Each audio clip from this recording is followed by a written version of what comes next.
Medieval Europe, beginning of the modern age, Renaissance. Introduction. Historians classify the long history of Europe into three ages. They are Ancient Age, till around 500 CE, Middle Age, around 500 CE, 1500 CE, and Modern Age, from around 1500 CE onwards. During the Middle Ages, the Catholic Church had exercised supreme control over the lives of people and stifled all independent thinking. However, during the 15th and 16th centuries, the Middle Ages turned towards the new path of transformation. This marked the beginning of the modern age.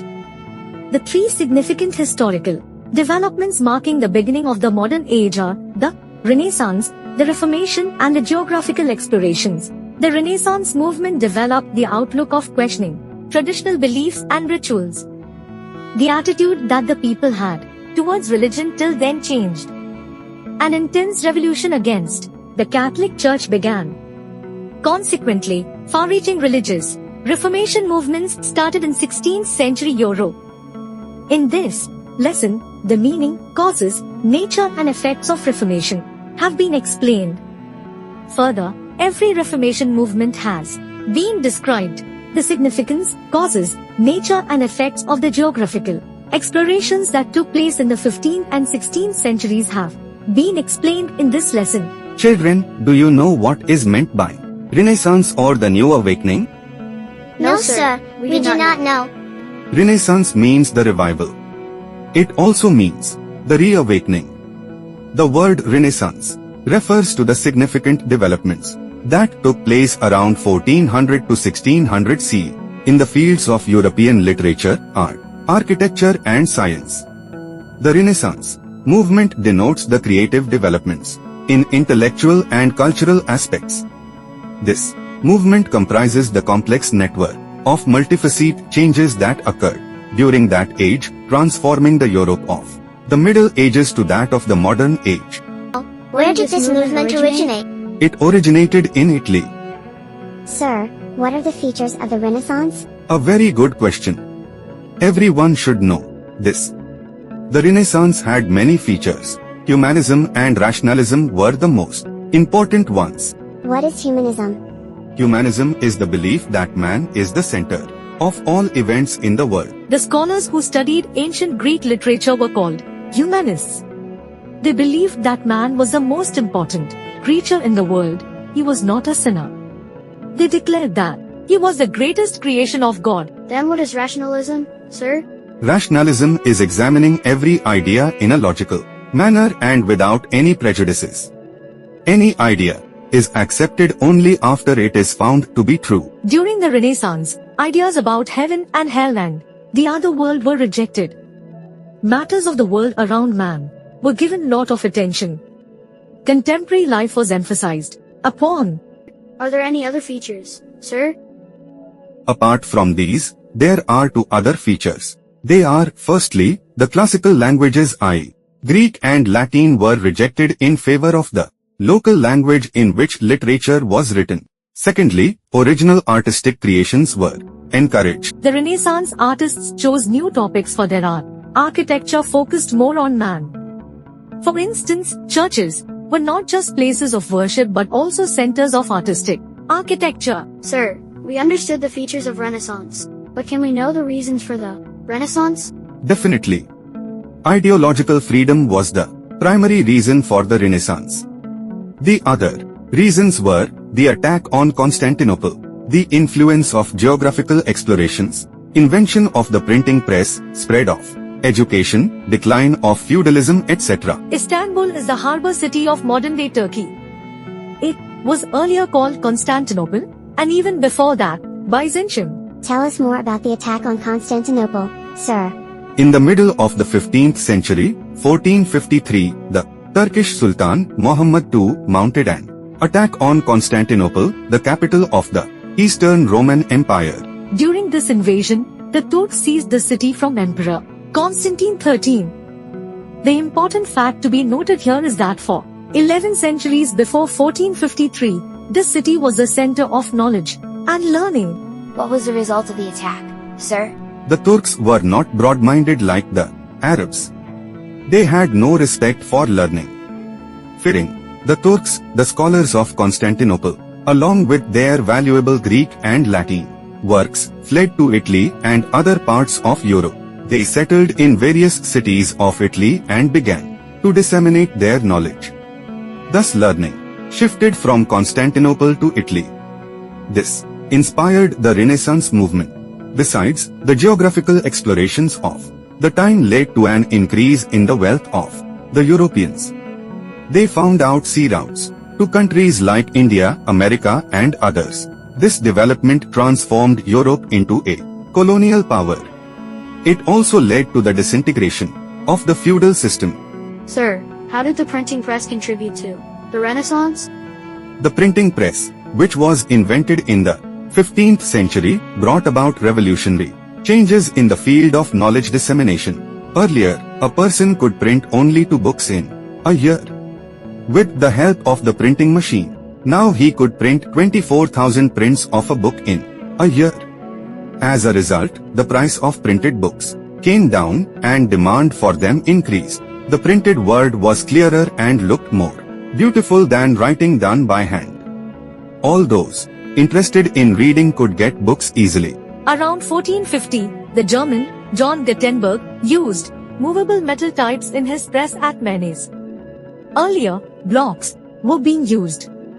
New forms of technology spread all over Europe at lightning speed.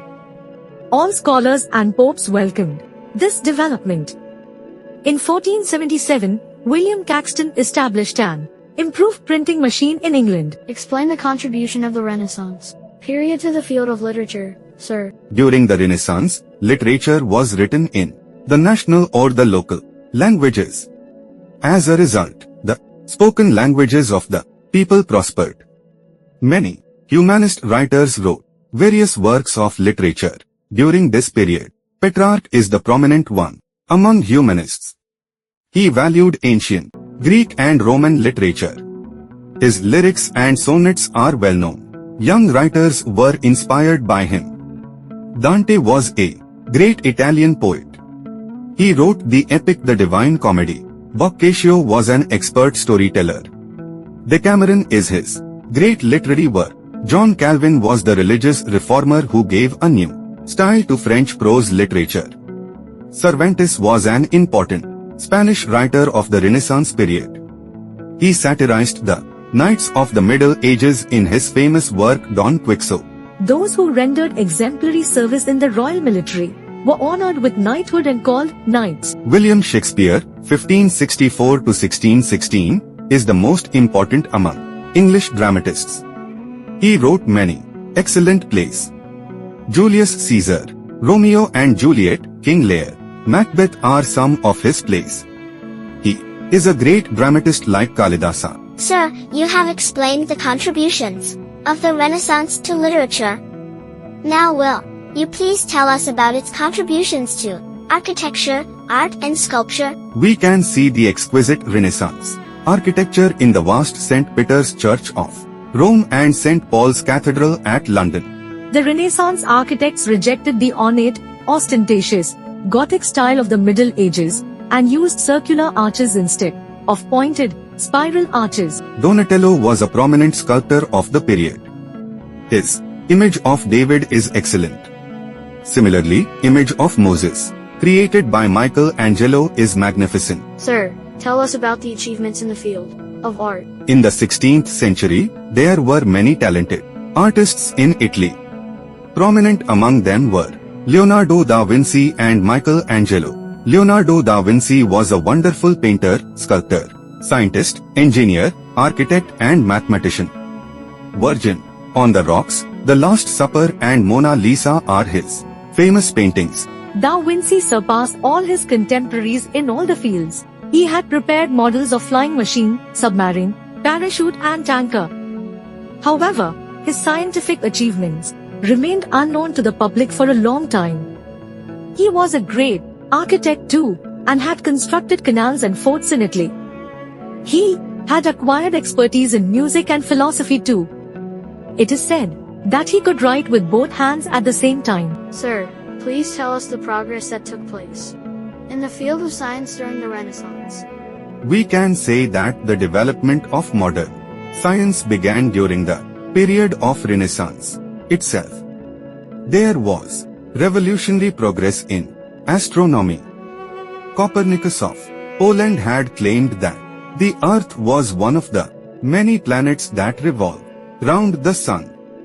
Since his research went against the beliefs of the Church, his findings could not be brought out in book form. During Copernicus' time, the Church believed Ptolemy's statement that the Sun revolved round the Earth. Later, the German mathematician Kepler proved that Copernicus' findings were true. The Italian astronomer Galileo invented the telescope. He strongly supported Copernicus' argument. Hence the Church had him arrested and subjected to inquisition, the inquiry court of the Church. After he recanted his statement and admitted his mistake, he was freed. Sir Isaac Newton of England proved that gravity was the reason for the falling down of objects which had been thrown up in the air. William Harvey, 1478 to 1557, discovered the circulation of blood in the human body. Vesalius, a Belgian scientist, published a valuable book about blood circulation in the body. He was sentenced to death for questioning the beliefs of the Church. Galileo proved through his experiments that when two objects of different weights fall down from the same height, they touch the ground at the same time. He demonstrated the truth of his findings by letting down cannonballs of different weights from the Tower of Pisa.